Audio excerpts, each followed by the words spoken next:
of losing the whole series.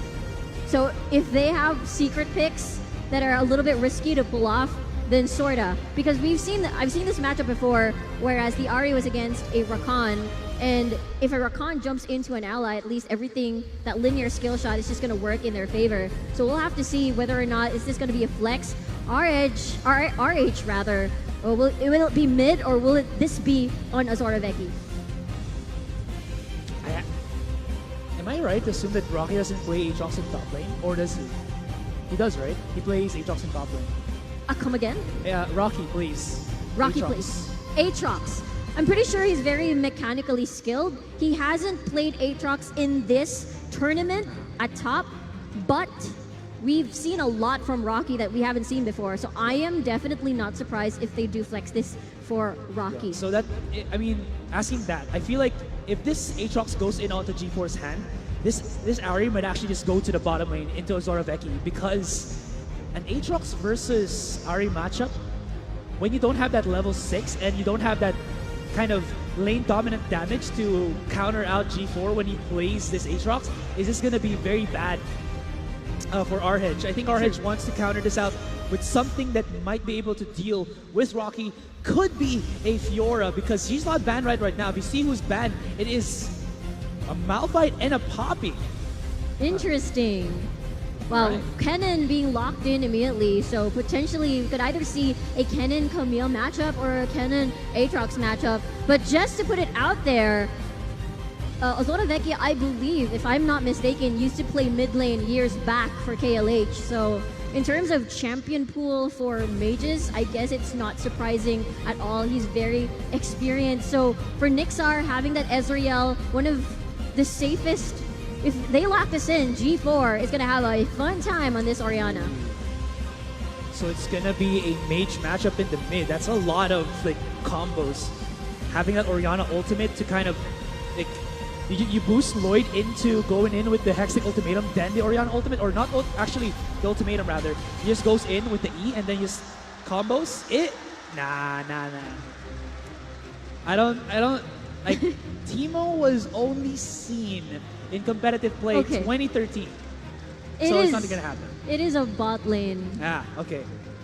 There you go. Ari, which we've seen before again in the academy that morning on rehearsals. But going back though, RH has played Irelia before on GCM group stages, but it didn't work out so well, I believe. It was actually a loss at day number 2. But then again, we've seen how RH is actually a very skilled player.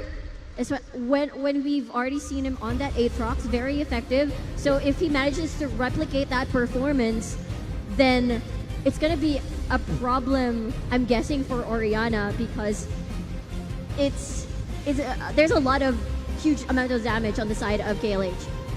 One thing as well that I want to Early add up. game, yes. RH might not have actually made a good impact with Irelia on day number 2, but they actually had a match on the tiebreaker against Mega where he used that. Although it wasn't really the best matchup because KLH had really good picks against Mega's weird composition, he used it very, very well in being able to kind of split players apart. And I feel like he's going to try to bring that result from that previous match into this one. Even though day number 2 might not be the best, and this is going to be on a different caliber. It's not Mega anymore, it's Ascension. It might still have the same outcome. And having that Orianna matchup in the mid will just give, RH a bit more comfort or confidence to just, keep that pressure going in his matchup. Exactly, and take note, that's G4 in the mid lane, not on a Lulu this time, and obviously a very painful Orianna in the later phases of the game, and absolutely good. There's a shield, there's a lot of utility going around as well, and if you can place it on a very dive-heavy champion, maybe put the ball on Rich, and then let him dive, and that's a very effective way to try and engage perhaps, or maybe even put it on Lloyd as well. So this is going to be an interesting matchup, Aserai. Yeah, it definitely is. Look at G4's eyes, like he's just looking into your soul. You know what happened. Anyways, we're going to go into game number 3.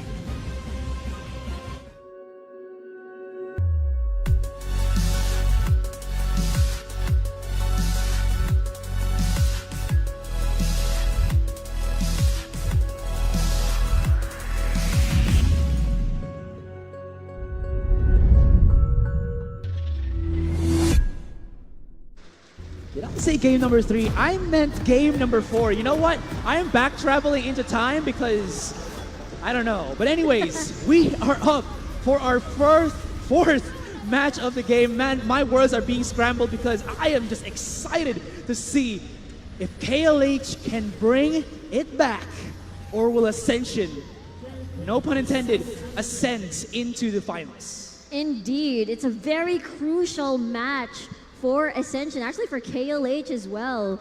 Again, they've already managed to break through the armor of Ascension, getting that first win, or like their first win in the series. But then we'll have to see how this pans out, because if you think about it, the CCs are lining up pretty well for KLH if they want to get Caspiel going. We've got the Charm, I believe Arya has been buffed recently on our patches, and Kennen though, and Shiro, Kennen has been performing greatly in the whole GCM tournament so far, and this has also been, just as you mentioned, one of the key champions when they faced against Mega. Yeah, and another thing, Ken actually has I would say a versatile build path. You can either go for a slightly dive-heavy cannon with, I believe, a Zoin's Hourglass into more AP items, or you can even go for a Shred Cannon, which I've seen before. I can't remember exactly the build path for it, but you go a lot of attack speed, so you can activate more and more your passive, so you get more stuns and more shred against your opponent, definitely kind of upping your 1v1 potential. That is true. Based from what we've seen so far in the tournament, whenever Shiro plays Kennen, it always has been that bursty AP wombo combo style of the build path, but we'll have to see if there's going to be certain adjustments on this game right here. But G4, with the initial level 1 pokes, obviously auto attacks coming from G4 on that Orianna is going to hurt, but I think RH will play this matchup pretty decently. Meanwhile, bot lane, Actually, I just want to point something out here. RH is not going to be, oh, nice connections, and he's going to flash up on this. Superior is committing everything, but he actually fails. Ozarabeki diving in. What is this? They're going for the kill, and KLH actually loses first blood and even gives 2 kills to Ascension. You know they want to start this aggressively, and they got that. 2-0. Quick to pull the trigger there for Kuala Lumpur Hunters. Well, that was pretty interesting, but meanwhile, that's one of the powers, I suppose, of an Ahri bot lane. Lloyd, though, will spot out Ozora Veki. Caspiel is onto the side, but Lloyd is really committing into this one. Does have the slow? No, he will not, because there's no red buff on Ozora. So Lloyd should be able to get away from this one. Should be fine, and that'll allow at least Caspiel to safely claim his blue buff. They are giving a lot of love into their junglers here. Another thing, even though that was a double kill for Ascension, that was a double kill for Rich. Oh, RH actually went in, and now Lloyd is gonna go flash for flash, gets the connection, that's the slow. This should be a kill already, and G4 will take RH. Ascension aren't playing around anymore. They are spotting out these intricate mistakes from KLH, and they get kills from that. This is definitely deja vu from game number 1 between Ascension and KLH in this series, and obviously not a very good start for KLH in comparison to the rest of the games that they intended it to be. But in the meantime, they still have a lot of fallback, if you will, in terms of keeping up with the pace, because obviously it's not very linear as in comparison to the rest of the games, whereas early game, they need to win early so that they could secure everything else. Ozora Veki will obviously deal a huge amount of damage, burst damage later on into the game. RH will also be very painful, as well as Caspiel. So they still have some sort of backup plan. If ever things go out of control during the early game for Ascension Gaming, they have the ability to actually slow the pace if they wanted to, and just try to take a step back and keep farming and equalize the gold. So for now though, Nixar is on the Azrael. He just aims to have a safe lane, and Rich will probably, especially when they reach level 6, he will most likely try to roam with Lloyd and get picks off the map, especially RH is one of the most vulnerable lanes that you could possibly visit. Yeah, but in terms of like vulnerability, aside from that mid in ganking presence. Nixar with this Ezreal is out damaging the Ari, and you gotta remember the Ari again is a mage, so her skills will be on rotation every now and then, and it's gonna be very difficult for you to kind of play against that. They do spot out Caspiel is here, but I don't think they're gonna be able to resolve this into a kill onto Nixar unless they do get an instant connection on that.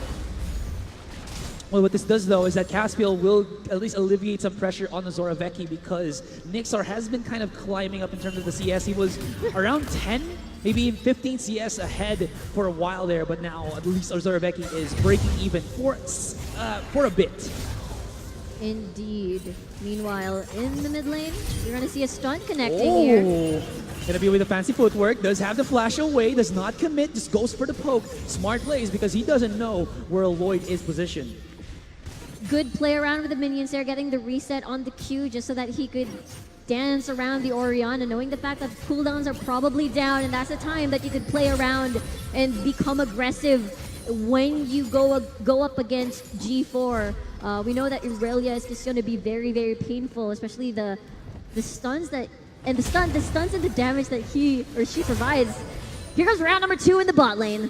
Caspiel looking for it. They don't have a flash for Nixar, but he should have enough mana for a phase shift, an arcane shift away. But the sword of Becky with that with charm. Indeed, good job on timing it well, knowing the fact that Nixar still doesn't have flash, has no mana. So I guess quick maths. Let's go gank bot lane. Go gank bot lane. And I mean, in a 2v2, it could be Nixar and Rich with the upper hand, but Caspiel has been pretty adamant in just putting his pressure or his presence in the bottom lane because he knows there's not really much that he can do in mid as well as top. But speaking of top lane, it's going to be Shiro in a bad spot. There could be the shockwave. He actually flashes away from it. Caspiel is right here. What is up with this one? This is just great response coming in from Caspiel. 1 for 1. He could actually even charge up onto Rocky there, but he will not decide to do so. The exchange will be real, and RH will be given a little bit more time to farm in the mid. But Caspiel is, and this guy is playing on a whole other level because he is just understanding where he needs to be every single time. Exactly. Their Ascension is obviously very pressured to create proactive plays, and the only opening that they could take advantage of is top side, especially that stopwatch is still not online for everybody in this point of the game. So that gave a little bit of space for RH to keep farming safely, and a consolation prize at least for Kuala Lumpur Hunters to actually, turn things around when G4 makes the roams on this Orianna. Can they actually get more roams from G4? I mean, he is with 2 kills already, so he should have some pretty good items later on, quite quickly actually. Bottom lane wise, Nixar is already with 2 decks, but he has been pretty good with keeping up in terms of CS, so he shouldn't be too out of the equation. And Ezreal is a pretty easy champion to get those items with. It's pretty cheap, so he should be fine. Indeed. Nixar, obviously, again, for Ascension Gaming, it's fine whether KLH gets all these bottom lane kills. The only thing that you have to worry about, I suppose, is where the kills are going to and where they're, the key players, and which is Caspiel is always, almost all the time, one of the key players. Cleanse actually being used. Oh, Shockwave connects. He has the Hextech ultimatum. There's a damage reel, no mana to follow up anything. And that is a catch up onto RH. He is playing blind in the mid lane. No ward support at all for this for KLH there, and he was easy pickings for Ascension. Take note, this is without Rich doing the roams. There was no vision on the riverside for both Baron area and Dragon area, so being a little bit more extended on that side and just trying to put in the harass with that Irelia was a little bit vulnerable for, Lloyd. If he's around, then he could just probably most likely take advantage of that. And I guess KLH is not as pressured, but we've seen G4 during the later phases of the game just turn things around in a team fight. And Shockwave is one of the most scariest things that you can encounter in terms of turning things around. Yeah. Literally. Yeah. Sure, definitely agree with you on that one. I mean, G4 is already, like you said, that dangerous type of player. Once you give him a team, a champion that has a clash-changing ultimate, Yes. and then you just give someone, it's just very scary to deal with.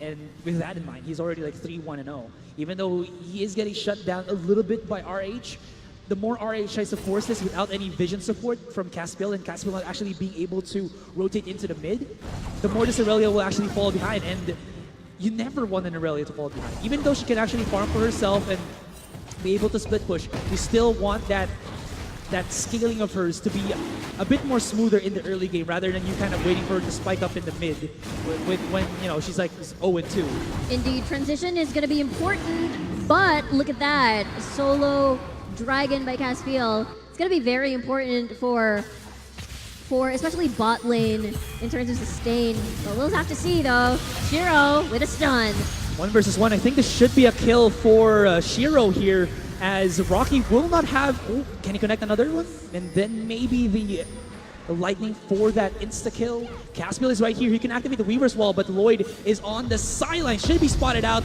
This is going to be a 2v2, and Lloyd takes quite a bit of damage from Caspiel. Will he flash in to get a connection? Actually, no flash at all. Goes in with the pop shots, and it's not really going to connect. So that's just going to be both of these 4 players just looking and then, just backing away. Exactly. Lloyd and Caspiel is very up in their game here in terms of rotations. They always manage to catch off each other, making sure that they can make the counterplay whenever someone tries to do an aggressive sort of tower dive. Especially, we mentioned how RH is one of the most vulnerable lanes to actually gank, but at the same time, Rocky, because of that ultimate, could actually tank a couple of turret hits initially just so that they could try and make a kill on Shiro. But stopwatch is already available, not used just yet, so that's something Shiro could play around on if ever Ascension Gaming tries to, pressure Shiro and at the same time give Rocky what he needs. Yeah.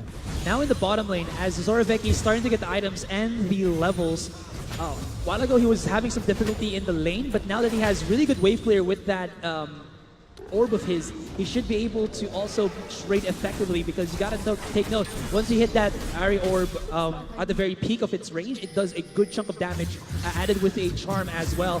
Shiro will not be spotted out or will not be fooled by Rocky there, but look at the damage. That was just like, what, 1 Q smash and then the tether? That's some really good damage coming in from Rocky, and Shiro quite soon will be easily dove upon by Rocky. Even though there is a slicing maelstrom, it's still going to be very difficult for Shiro to, keep playing around this this jungler. Caspiel is spotted out. This could be a use on the ultimate, but he still has to respect. Flashes in. There is the ultimate from Rich, but they immediately just back away from this one. Uses the ultimate from the Ari, and she is looking for an opening. Cannot find the connections with the charm, and RH is right here. Oh, G4, you scare me, but that's not going to be a huge shockwave. Only the one connection onto Superior. So he should be fine, and RH knows this. He can actually dive onto G4, and Lloyd has no ultimate as well, so maybe RH can find a cheeky startup. Superior goes in. They want G4. G4 does have flash and cleanse. RH is here, 3 members looking forward. Caspiel flashes in, but they are committing to this one, and they will not stop at all. Caspiel just trying to run away, gets over the wall, and is actually able to be safe from that. Oh my God, the Weaver's Wall just for the style points, and he was able to escape from that one and even bait Rocky to go into the mid. So this will allow Shiro to push that wave aggressively and wait at the precipice of that brush. If Rocky goes in, then maybe Shiro can go get some cheeky damage on that one. But now KLH are starting to show their fangs. Beautiful comms and trust as well from KLH. Obviously, they know what they want. They are very quick in terms of their decision making, knowing the fact that they can most likely cut the retreat of G4. Zoraveki attempted a charm, but it won't connect. Range not enough, but good plays from KLH. Obviously, from bot side of the map, I thought that was going to be a 3-man shockwave, but at this point, it's so close. And Shiro, very aggressive. Talia very is aggressive here. indeed. No ultimate for Rocky, so they know that they can actually bully their way into the top lane. And they don't have the vision there on the G4, but I think all that they're just trying to do is keep Rocky on his toes. He is already like 30 plus CS against Shiro, but Shiro, as he starts to get more CDR as well, he should be able to put out more of the slicing maelstrom and start to stack up. He spots that Rocky is right there on his side. Maybe even ping this RH, but it's really not going to happen. No vision at all from KLH. So this should be an easy objective for Lloyd, quite uncontested as well. We'll have to see what exchange KLH would get on the map. Obviously, they really want to get more kills on the bot side, as it is one of the most vulnerable if KLH wants to make something out of this. But so far, laning phase has been pretty much stable. Chip damage has been initiated already at the top side of the map in favor of Rocky's lane. And as well, on the opposite of the spectrum, KLH has bot side in terms of chip damage on the turret. So next dragon is about to spawn. It's going to be a Cloud Drake, and I assume that would essentially be a lot in favor of KLH, just due to the fact that it could just maximize the potential of Caspiel's roaming and finding the picks here and there. Yeah, and not only that, RH will actually have a huge movement speed as well to be able to go around the map. He already has a Trinity Force, so he should be very confident into just diving in onto these players here, and this is just, I feel like it's going to be more uphill for the Irelia. If he can isolate some targets, definitely will be a contested matchup to go up against. Rocky is really going to be committing into this one. He has Lloyd as well as the Rip Herald to actually help him into the top lane. Does have the stopwatch, I believe, but it is, oh no. Well, that tower of them is actually connecting onto the RH, and that's going to be a pickup. And KLH is actually, you saw that he was clapping down there because he knows that his teammates will be going for the bottom tier 1 and transitioning into the Cloud Drake here. So it could be a good trade, but Ascension is still forcing their way here onto the top lane. Although Ultimates was used by Ascension, and maybe there could be a good matchup for RH. There's nothing that they can do to actually get away from this one, and he's just gonna dive in. Boy! He actually gets it at the very edge of that blade and finds his mark. Ooh. Could even have followed through on Lloyd if he actually was in the vicinity. This is very deja vu of game number 3, whereas it's okay to give up top side, but hold that thought. Abyssal G4. Voyage, he can actually go for a 2-man shockwave. Oh, the connections will be real, but Superior is doing the best that he can to chug in his teammate. Lloyd, bro, Superior, can he get the kill? No, he cannot, and this is going to be pretty bad for a KLH. Now RH as well as Shiro will be joining into the fight, but I don't think RH will be able to make maximum effort, but he just proves me wrong. 2 kills, oh my god, Azora Becky from the side shuts it down and takes away a G4. 4 kills for KLH, and they're looking to follow through on this mid-tier 1. And they might actually be able to transition into the bottom mid-tier 2 as well. Nope, just the mid-tier 1. But that was just dangerous coming out from KLH. I initially thought that was Ascension Gaming's team fight already, but look at that. Azora Vecchi came in late, but at the right time. A lot of people did their jobs already in terms of dealing enough damage for Azora Vecchi to finish up certain kills, and that's one of the strengths of an Ari pick right there, and it worked out in their favor. They managed to get that mid lane outer turret in exchange, as well as a couple of kills, but gold lead wise, obviously it's still on the side of Ascension Gaming. It started off like this. Good Devourer here, just to deny the shockwave damage. So Superior with the superior supporting skills, waiting for the correct timing on investing certain abilities to save their team. And at this point, you see G4 so low, Nixar just arrived, and Becky with the damage. Look at that from full HP. Luden's Echo, everybody else just falls like dominoes. And RH and Shiro pretty much healthy after that fight, get to tower.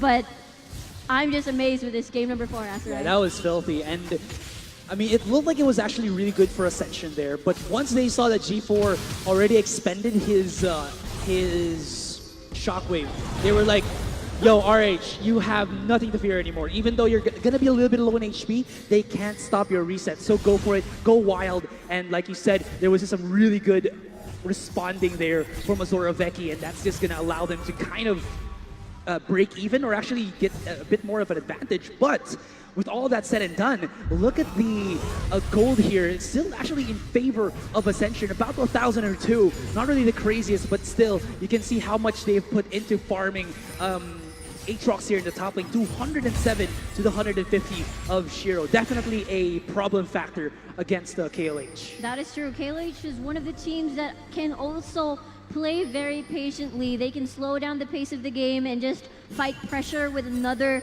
form of pressure. And that's one of the reasons why a lot of people really love KLH. And Charm will land.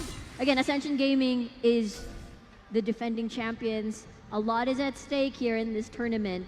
And again, just one more win for Ascension, and they could move to the finals.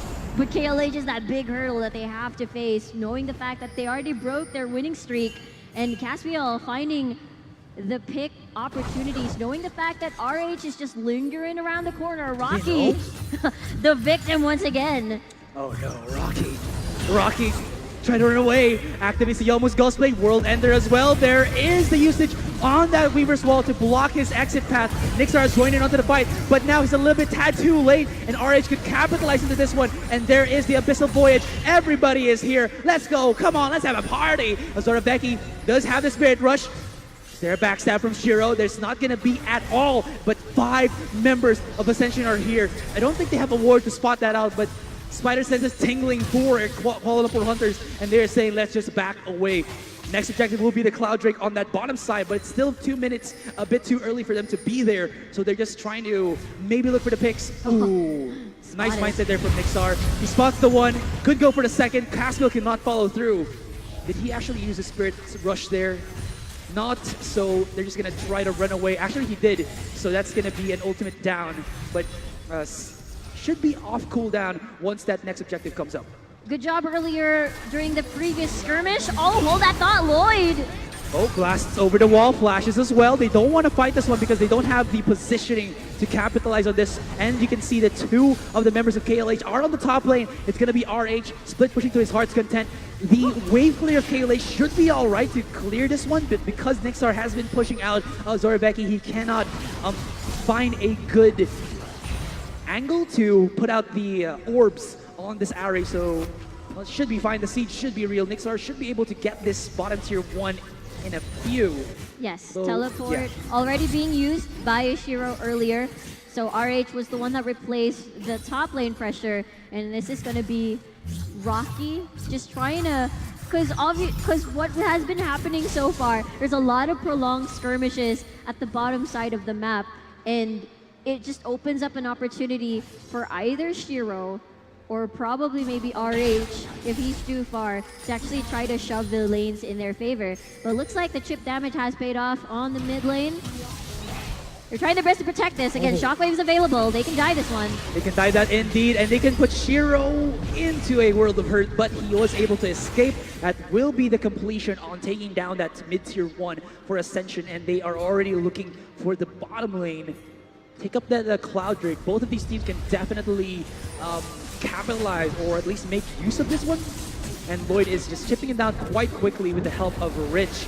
Although, I think ALH will just be happy taking away at that top tier 1 because they know that is a better objective for them since Baron will be pretty soon in the sights of both of these teams. Indeed, and looks like they'll be able to manage to push that top side turret as well. Lots of respect from Ascension Gaming, having tons of defensive control wards because they're anticipating any sort of sneaky play from either Caspiel or RH or maybe Azoroveki, knowing the fact that there's so much burst in the hands of KLH and lockdown as well. Zorbeki in the mid, he forces the Spirit Rush and he will be able to escape by the skin of his teeth, but this will open up the inner turret for Ascension to actually clip a little bit because it's a lot of damage coming out from Rocky and Nixar.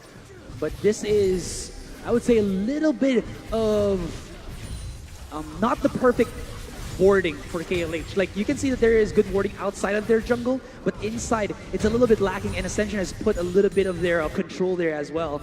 But now they're just going to be de-warding each other, so it should be fine. Indeed, vision so important in this game, just to dictate whatever pace they want, for especially for KLH. They've been trying to find picks here and there, but Ascension Gaming knows how to play around it, as they've been watching a lot of Ascension games. So much jungle invades. They do have the necessary CC and damage to actually pull it off. So at this point, you can see Rocky holding on to that teleport for so long. Shira has already consumed his earlier. Now it's back on cooldown. So I'm guessing they're saving it for either a play from a split push whenever KLH would probably try to spot or start a Baron dance.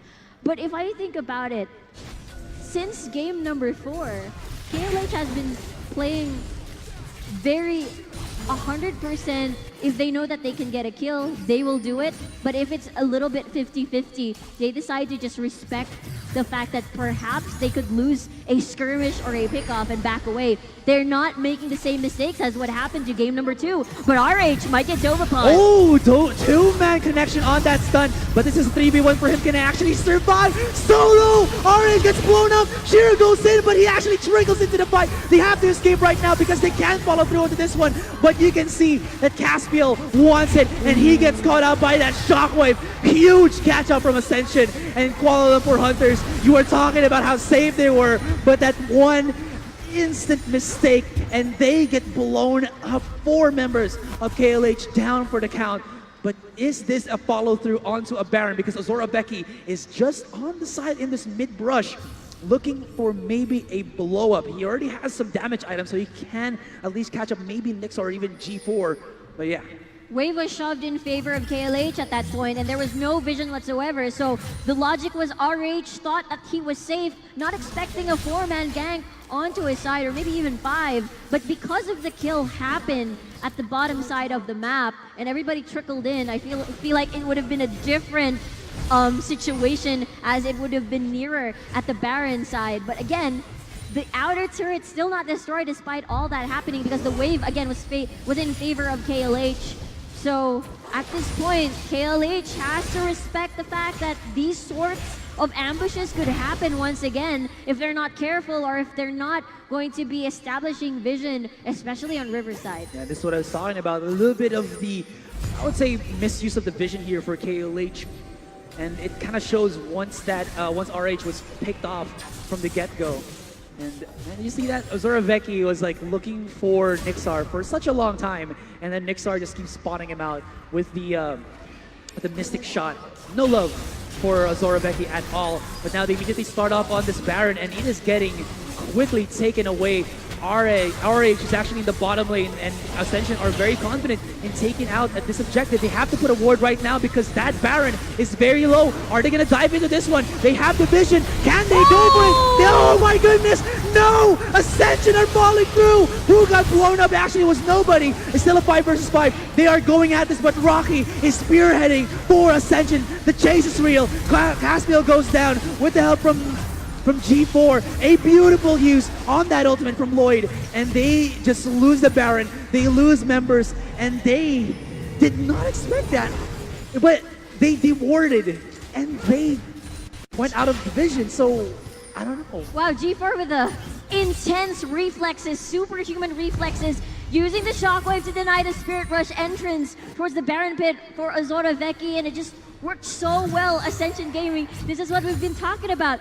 G4 earlier previous game went on the Lulu. Not a lot of openings for outplays there if you're gonna be putting Lulu or G4 on the Lulu, but this time around, one of the key ultimates in the game, Shockwave, such a very key ability to turn things around. Let's watch that replay, Aserai, and take a look at Azora Vecchi. Oh man, he just got caught up. No HP for him, so he said he had to run away from that one.